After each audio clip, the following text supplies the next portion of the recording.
David said, I often sell naked puts. Most of the time they expire. Occasionally they get assigned by a small percentage. Okay, so cash secured naked put position. We are selling a put option, which on SPY, let's say we sold the put we put in that we initially sold, not the one that we sold, but the one that we bought. Let's say we sold the 525 or the 520 put. We collect a premium. We have an obligation to buy shares of SPY at 520 if the stock falls below that in the next 7, 8, 10 days. Okay, that's what David's doing here. Okay, similar profit and loss chart to a covered call.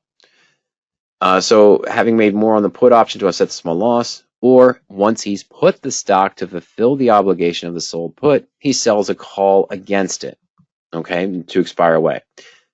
Well, of course, with the market conditions, last week had many of my puts assigned. Sold put options, obligated to buy shares of stock, the yen issue, everything over the weekend, the jobs report on Friday, and then everything just was terrible for the start of Monday. Some bad earnings came out too, which caused more fear in the market. All right. And so now he's in a position where he's been assigned these puts. So originally he sold into what he's mentioning here, some high implied volatility puts, had some good premium, but now he's assigned on the stock. The IV has dropped substantially and there's no call premium to sell. And he gives us an example of JMIA sold the August 2nd, 12 strike put for 65 cents, and now the stock is at 465. Should I sell or try stock repair strategies? Okay. Number one, going to step back here, even just some basic thoughts, David, before we even jump over to power options. Number one is that if I have a covered call position, a cash secured naked put position, with earnings coming up between now and expiration on a stock that I've been continuing to trade on a regular basis, I'm going to add some kind of hedge. I might turn this into a bull put credit spread. I might turn my collar into, my apologies, David. I might turn my covered call, which has a similar risk reward profile, into a collar just in case the downside exceeds my possible expectations. Okay, meaning that, hey, what if it goes up 10% because of earnings? Great. What if it drops 10% because of earnings? Not good, but I'm still okay. All right, maybe you went 7% out of the money with your naked put, and you got a premium of 1.5%, 2%, maybe based on the volatility you're talking about. So the stock can fall 9% before you hit break even. Earnings comes out and it drops 18%. So if it's a trade that you're continuing long term, David, I would add protection to it.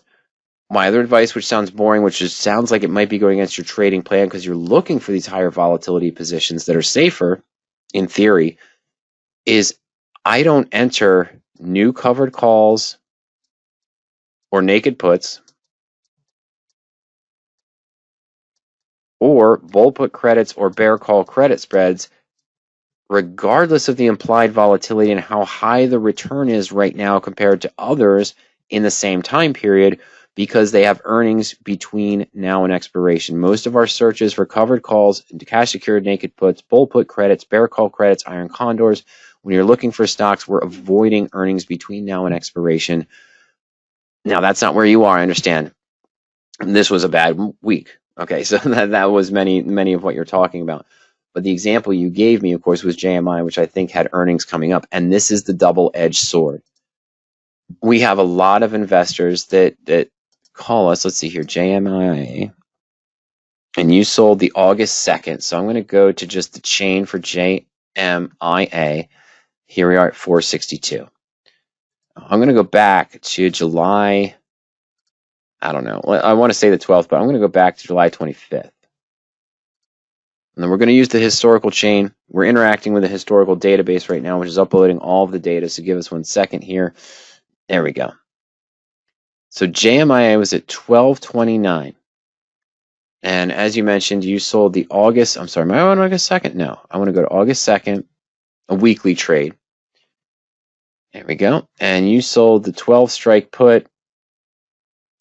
I've got 90 here. So you did it when it was a little bit higher. That's fine. August 2nd expiration. Let's look at the stock research tool for July 25th. Oh, there you go. Earnings on 8/6 confirmed. Okay, so here we are. We're looking at the historical data, July 25th, 8/6, 3 days ago. It was confirmed. I wouldn't have traded this position, even with the high premium that you had. You got 65 cents, of course, which is looking at basically a naked yield of 6% for a 7-day, 8-day trade. 8 days. Okay. Now I know you got a different premium, but for whatever you're looking at is a 6% return in an 8, 9, 10-day trade. That's well beyond above the expectations. And why? Because the implied volatility is at 1.5. Yeah, you're getting more kick, right? You're getting more buck for the dollar. But it comes with the risk. The reason why this is double the implied volatility, triple the implied volatility of the average of the market, David, in this case, was because it had the potential to drop 33% or move up 33%. That's why it's 3 times the implied volatility. The average market implied volatility at this time on July 25th was probably, I mean, it was a little, maybe increasing, it was probably around 0.5, 0.55. You're 3 times the implied volatility trading a position going into earnings. You're taking that chance. You looked for the bigger bang for the buck. You took a riskier trade saying, hey, if everything works out, I'm perfectly fine. And now it didn't. Now the stock's down to 465. It lost an extreme amount of its value. And at the same time, let's just look at the puts themselves, David, from today. At the same time, going out next week, the implied volatility is still at 1.124, but the stock's at so low a price, 23 cents, 8 cents for 7 days out. Going 21 days out. Let's go to August 30th, David. Oh, it held the first one up. No, wow, that's weird. The 4 strike, okay, instead of the 450, the 4 strike, that far out, 21 days, only 23 cents. So you enter it into, I have people that come to me with biotech stocks and say, hey, Mike, I ran my covered call screen. I came across a biotech stock that's trading at $12 and I can sell the 10 strike call in the money, slightly in the money covered call for $5.50. Meaning the cost basis on my stock, my net debit is only $4.50. What can go wrong? It's a biotech stock that has a phase 2 or phase 3 trial coming out before the expiration. The results of the phase 2 or phase 3 trial come out and it fails. That stock goes to $1 per share or less. There is no option premium remaining. The implied volatility is dropped from 250% down to 0. Okay, 0.2, 0.3, because the event is done. That stock is done. It's going, over the counter and then going to pink sheets very, very quickly. And unfortunately, David, I don't know the specifics, but that's what it looks like with JMIA. This massive default here has just condensed it to this price. It doesn't look like it wants to move anywhere from 4. Could you consider selling just the 5 strike for 10 cents or 8 cents over time, month by month, to make up the $6 or $7 you lost on the position? Maybe.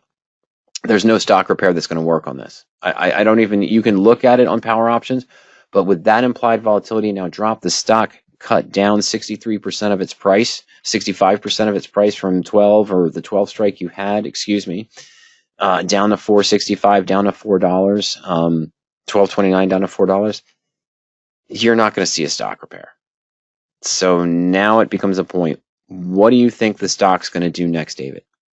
Do you think it has the potential to stabilize and move back up? Is it worth it? Right now, the best choice is to maybe put more money into the position. I hate saying that because I don't want you to do that, but putting more money into the position to average down and then try to sell premium to make your way back up. Because I don't think you're not going to see a stock repair right now. Even if you did average down, you're probably not going to see a stock repair right now. Okay. We had so I know that's not the help you were looking for, David, but what I'm saying is that this is what happens with these highly volatile securities. When you go through earnings, when you go to a phase 2 or phase 3 drug trial, you say, oh, how can I lose on this position? Now, I'm giving you an extreme example. Wasn't as bad. It wasn't your example. Yours 65 cents on a 12 strike put, looking at about a 5 or 6% return. But a 5 or 6% return for 10 days or 12 days, why is your return 3 times or 4 times what you're seeing on average prices for something such as Meta or Apple or anything like that? It's because of the unknown outcome of the known event that's coming up between now and your expiration date, it seems like, or something along those lines. And I know you said the 2nd of August, but we saw the 6th of August earnings, and it was falling before that, but then it really tanked because of the earnings. You probably, I'm sorry, let me go back. I do apologize. Your expiration, you put the 2nd of August. So it was falling down here. This was the point to manage it before earnings, whether you want to decide to get out of the position, maybe look at a potential repair at that point, or roll it down further. But again, at this point, look, I'm seeing these trends before the earnings. Stock is below our SMA 20. We've got a negative MACD pointing to a complete bearish breakdown, which we started to see in this case. And then, boom, there's the earnings fail. Okay, so there were signs there telling you to get out of it beforehand. And of course, on July 12th, and now this was still looking up on July 12th, but that's when we started seeing the bearish sell warnings on the market sentiment tool. You saw a couple little maybe dead cat bounces, but then everything was pointing to bearish before the earnings. You were holding and hoping on. You should have managed, you could have, and I would have suggested managing it before the earnings or just getting out of the trade at that point. I'm in a losing position. I'm already down on my position. I'm at the risk of buying shares of stock at 12. I received 65 cents. The stock's trading down at 10 or down at 9, and I've got earnings coming up. Do I want to risk any more than this? Do I want to take the chance of what happened? Oh, it might rebound. It might go back up. You're talking about a 20% movement from 10 to 12, David. I would have looked to manage it probably at this point. I would have probably looked to manage it. You guys have all heard me say before, once I saw the negative crossovers, looking at the stock saying, would I get into this position now new? No, I absolutely would not get in this position new. If I was looking for a new naked put, this is not a trade I would take with these technicals and with this stock chart. So if I'm in it and I see those, would I stay in it? Most likely not. I'm going to get out of the position. I'm going to try to manage it, or I'm going to close it for a loss right now at this point. Maybe it's a 4 or 5 or 6% loss. I'm going to look to make that back up later. I can't let the loss go to these ranges as we're talking about. I can't give any direct advice, of course, on a specific position. Your follow-up question, of course, was sell or try stock repair strategies. I'm just saying that right now I know for a fact, David, you're not going to find any type of stock repair strategy, because even though that implied volatility looked a little bit high, the option premiums are so low in this scenario that you're not going to be able to see a stock repair from your price of where you were assigned the put. And in that case as well, any kind of obscure management of adding a butterfly, adding an iron condor, doing something along those lines, unfortunately, you're not going to see it.